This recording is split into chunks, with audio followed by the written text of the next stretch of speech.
पाणी पाणी म्हणजे जीवन असं आपण कायम ऐकत आणि म्हणत आलो आहोत. निसर्गानं आपल्याला भरभरून दिलेला नैसर्गिक स्रोत म्हणजेच पाणी.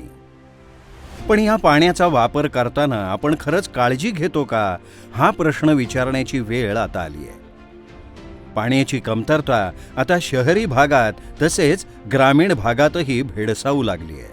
भूजल साठ्यामध्ये सुद्धा कमालीची घट होऊ लागली आहे. भारत हा कृषीप्रधान देश आहे. शेती हा इथला महत्त्वाचा व्यवसाय आहे आणि पाणी ही शेतीसाठी अत्यंत आवश्यक असलेली गोष्ट आहे. परंतु आता शेतीमध्ये सुद्धा पाण्याच्या बचतीवर लक्ष देणं गरजेचं आहे. म्हणूनच आता आपण पाहणार आहोत शेतीमध्ये पाण्याच्या बचतीसाठीचे विविध पर्याय. सद्यस्थितीत गाव पातळीवर पाण्याचा वापर मुख्यत्वे पिण्यासाठी आणि इतर वापरासाठी, शेतीसाठी, उद्योगधंद्यासाठी इत्यादीसाठी केला जातो.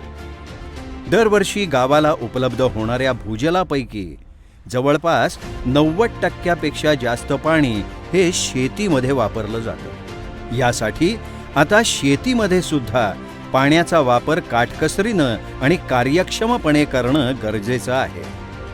त्यासाठी काही पर्यायांचा आपल्याला निश्चितच वापर करता येईल. 1. ठिबक सिंचन. सरासरी पाण्याची होणारी बचत 35 ते 40%.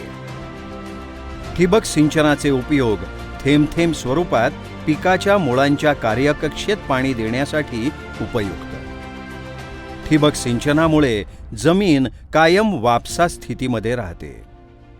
सिंचनासोबतच खत सुद्धा देता येतं. पिकाची उत्पादकता आणि पिकाची गुणवत्ता यामध्ये ठिबक सिंचनामुळे वाढ होते. उपलब्ध पाण्याचा तसेच खतांचा कार्यक्षमपणे वापर केला जातो. ठिबक सिंचनामुळे पीक पक्वतेच्या कालावधीत घट होते. अंतर मशागतीवर खर्च कमी होतो. 2. तुषार सिंचन. यामुळे सरासरी पाण्याची होणारी बचत ही 30% आहे.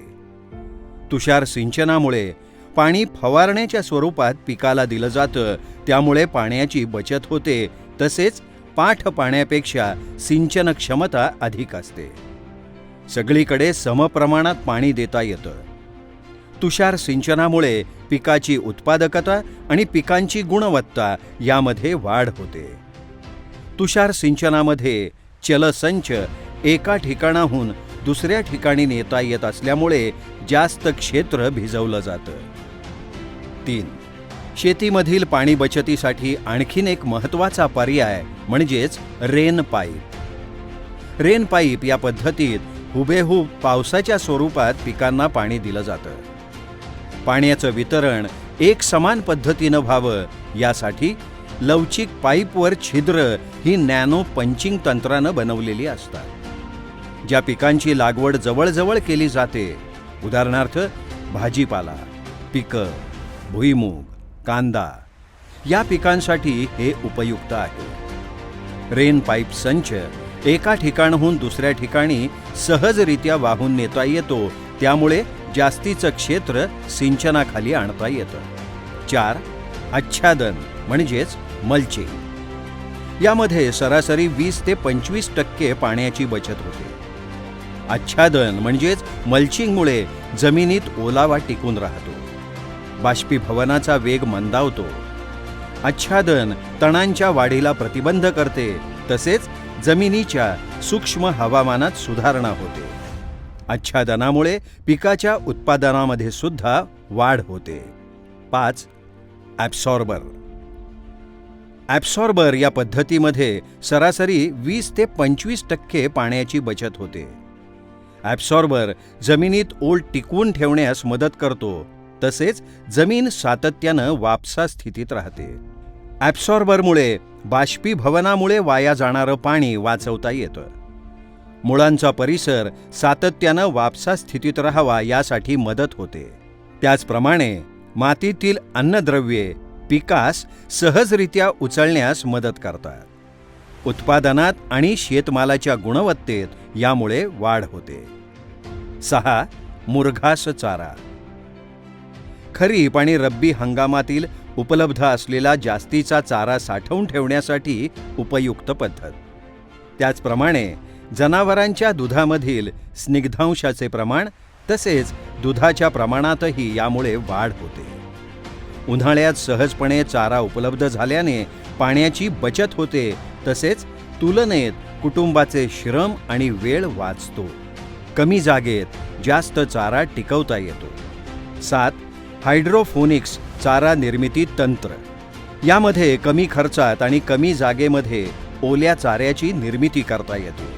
घरच्या घरी वर्षभर, विशेषतः टंचाईच्या काळात देखील दुभत्या जनावरांना ओला चारा उपलब्ध करून देता येतो. चारा वाहतुकीचा खर्च या प्रक्रियेमध्ये वाचतो. दुष्काळी परिस्थितीत किंवा रब्बी अथवा खरीप हंगामात जनावरांसाठी चारा उत्पादन घेण्यासाठी भूजलाचा वापर केला जातो. त्यासाठी हे तंत्रज्ञान उपयुक्त ठरू शकतं.